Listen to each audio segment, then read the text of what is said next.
éclater. Arrêtez d'avoir peur. Prenez la parole. Nous ne sommes que des joueurs. La mort est l'arbitre. Et c'est dans ses mains que réside le sablier. La seule chose que nous pouvons faire, c'est jouer. Du mieux que nous pouvons. Échouer pour réussir.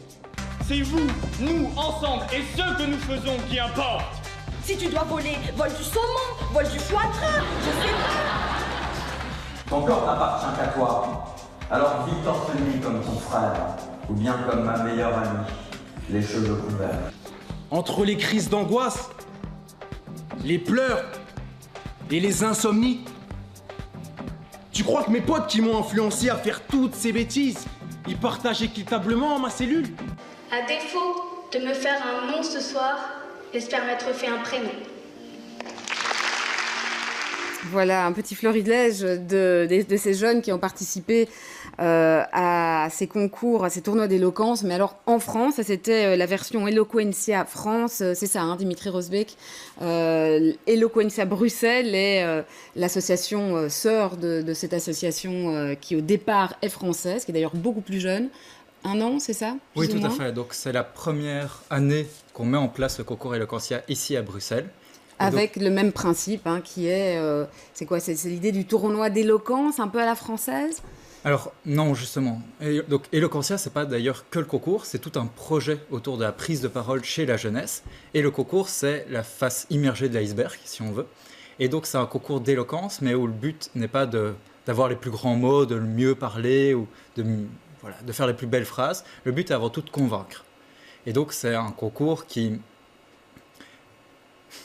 rassemble ces jeunes, et donc c'est pas de la grande éloquence à la française, c'est de l'éloquence qui va toucher le public, qui va chercher, et c'est ça, nous, qu'on privilégie dans ce concours.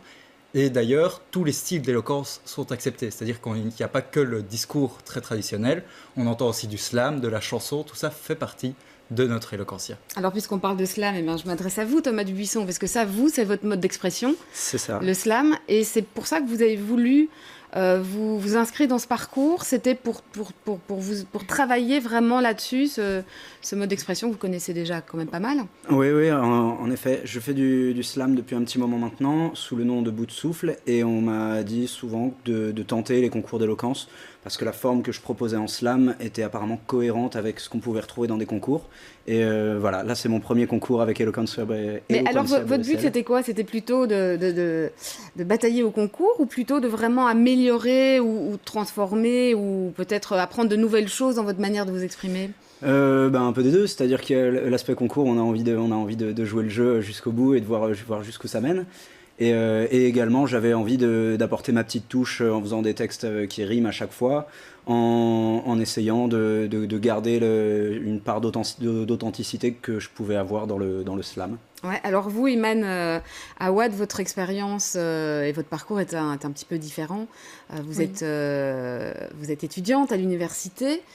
Qu'est-ce que vous cherchez, vous, en vous inscrivant à ce programme de Eloquentia? Et on reviendra d'ailleurs sur le fait qu'il ne s'agit pas que d'un concours. Bien, tout simplement à me dépasser, à repousser mes limites. J'ai toujours été timide, peu confiante en moi. Et du coup, ça a été un grand choc de savoir que je pouvais aller aussi loin. Et qu'est-ce qui vous a convaincu? Parce que vous dites que vous êtes timide, que vous n'étiez pas à l'aise, vous n'aimez pas tellement prendre la parole en public. Oui, c'est ça. Qu'est-ce qui vous a convaincu de passer cette inquiétude-là chez vous et de vous inscrire véritablement dans ce concours? Eh bien, mes proches, ils m'ont toujours soutenue, ils m'ont toujours dit que j'avais une grande facilité à parler, qu'on aimait m'entendre. Et du coup, ils m'ont dit de foncer et d'y aller, de me jeter à l'eau. Allez, vous allez nous raconter comment s'est passée cette expérience pour vous. Mais d'abord, Dimitri Rosbeck, comment ça se passe en fait le travail avec tous ces jeunes qui s'inscrivent? Et là, on parle de 17-25 ans, c'est ça exactement. Le concours Eloquentia? Mais donc, tous ces jeunes qui s'inscrivent, donc il y a eu, comme on le disait, il n'y a pas que le concours Eloquentia. Nous, on a commencé avant par faire une formation prise de parole. Oui, c'est ça. Donc, ça se passe effectivement la formation. Donc la formation, elle est plus limitée, vu qu'on ne peut pas l'offrir malheureusement à tout le monde, même si on aimerait bien. Et donc il y a 30 places où c'est nouveau, on sélectionne les jeunes sous base de candidature.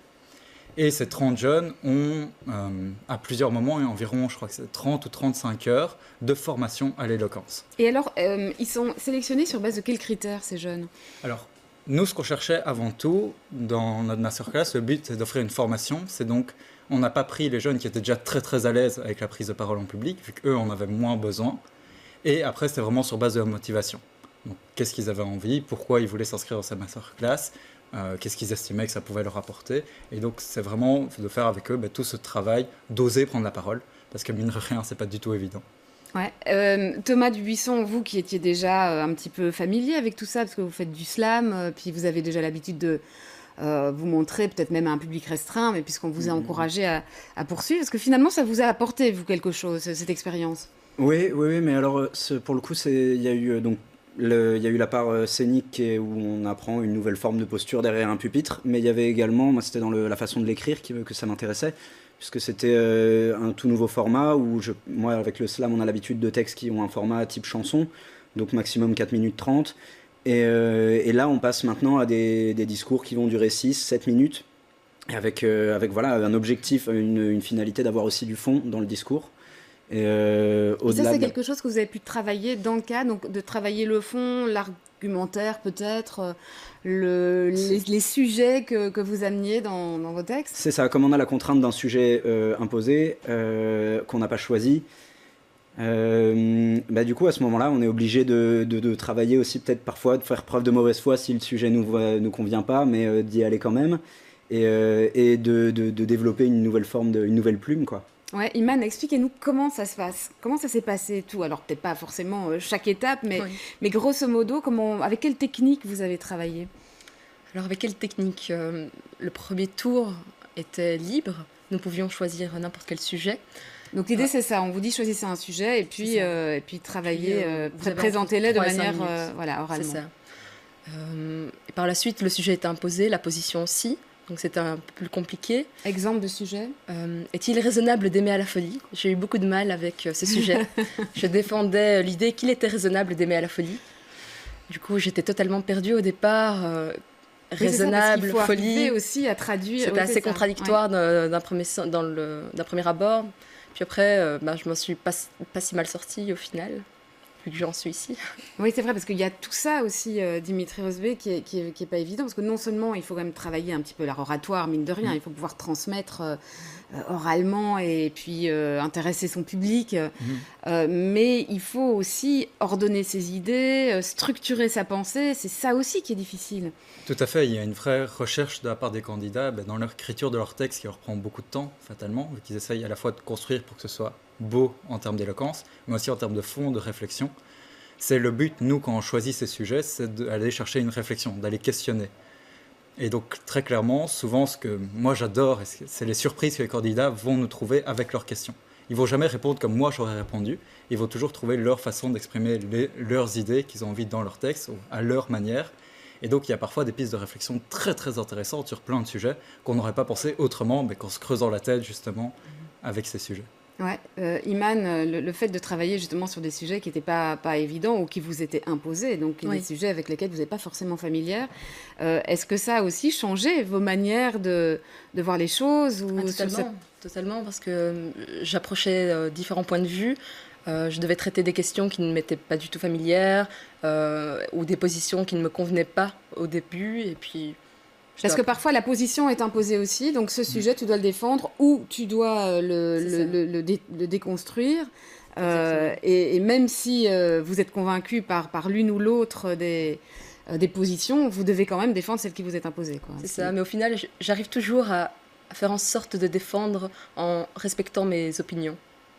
De mes points de vue. Du coup, ça m'a et ça, c'est un fameux apprentissage aussi. Oui. Surtout que vous êtes étudiante en droit, donc c'est évidemment on n'apprend pas vraiment ça sur les bancs de l'UNIF.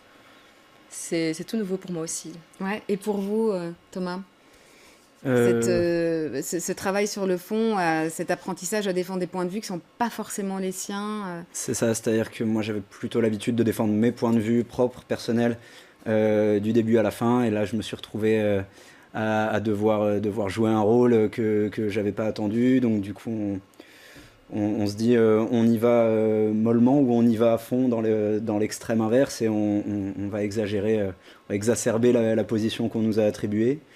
Donc oui, c'est un exercice qui est pas évident mais qui est très intéressant, je trouve. Et ça vous a changé aussi, au-delà des textes que vous écrivez maintenant, qui peuvent peut-être être différents, mais vous, en tant que personne, est-ce que ça vous a changé? Je sais pas, alors peut-être pas votre caractère complètement, mais... Oui, ça a cette vertu d'aller comprendre l'autre aussi.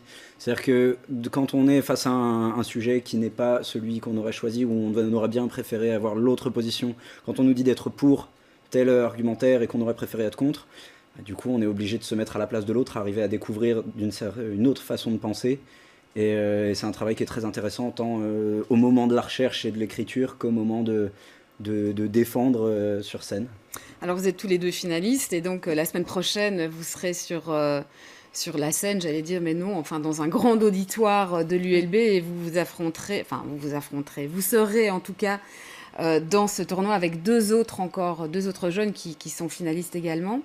Iman, est-ce que finalement c'est ce dernier round-là qui est important pour vous ou c'est plutôt tout ce qui s'est passé avant? Non, c'est toute l'aventure tout simplement, parce que je l'ai plus vécu comme une aventure et non pas comme une compétition.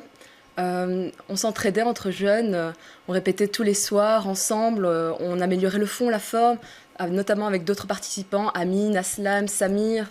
On était plus des compatriotes en fait, de lutte. Oui, voilà, c'est ça, des compatriotes. Et comment ça vous a changé finalement? Vous êtes parti là-dedans un peu timide, enfin, c'est ce que je reprends vos mots, et pas à l'aise en public. Bien, ça m'a grandi. Maintenant, j'ai davantage confiance en moi. Je sais que je vais pouvoir m'exprimer maintenant devant un public sans avoir de blanc, sans avoir peur de ce qu'on pourrait penser de moi. Et voilà. Ouais, Dimitri Rosbeek, première expérience alors pour une formule bruxelloise d'Eloquentia. Est-ce que vous en tirez déjà des enseignements pour de prochaines formules? Parce que c'est la première fois finalement qu'il y a à Bruxelles un véritable concours d'éloquence organisé comme cela, avec une longue formation, enfin une formation importante tout au long de l'année. Mais bien sûr qu'on va en tirer des enseignements. On n'a pas pu le faire parfaitement. On a fait plein d'erreurs, clairement, qu'on va essayer d'améliorer pour la suite. Mais pour l'instant, c'est aussi un très très beau succès. Et donc, on en est très fiers. Parce que même là, dans vos discours à tous les deux, on retrouve pour moi les valeurs d'Eloquentia qu'on avait envie de transmettre. Et ça ressort, cette valeur d'apprentissage, cette valeur d'essayer de comprendre l'autre. Pour moi, c'est des notions fondamentales qu'on avait envie de faire passer à travers notre projet, qui apparemment sont passées. Et donc ça nous fait vraiment plaisir. Donc pour l'instant, on est vraiment très très content de ce qu'on a fait. Évidemment, on peut toujours faire mieux, et donc on va essayer de faire encore mieux l'année prochaine. Eh bien, je rappelle alors la date de la finale qui a lieu donc la semaine prochaine et vous allez m'aider parce que c'est le 4 avril, hein. C'est le 3 avril, pardon, le 3 avril. Le mercredi 3 avril, eh bien, on souhaite bonne chance à tout le monde, hein, à tous les finalistes et vous êtes 4 et je rappelle que la finale sera diffusée en direct sur BX1 et comme ça, on pourra tous et toutes assister à ces joutes oratoires ou plutôt à ces expressions oratoires. Merci à tous les trois d'être venus nous en parler. Beaucoup. C'est la Soyez fin. nombreux.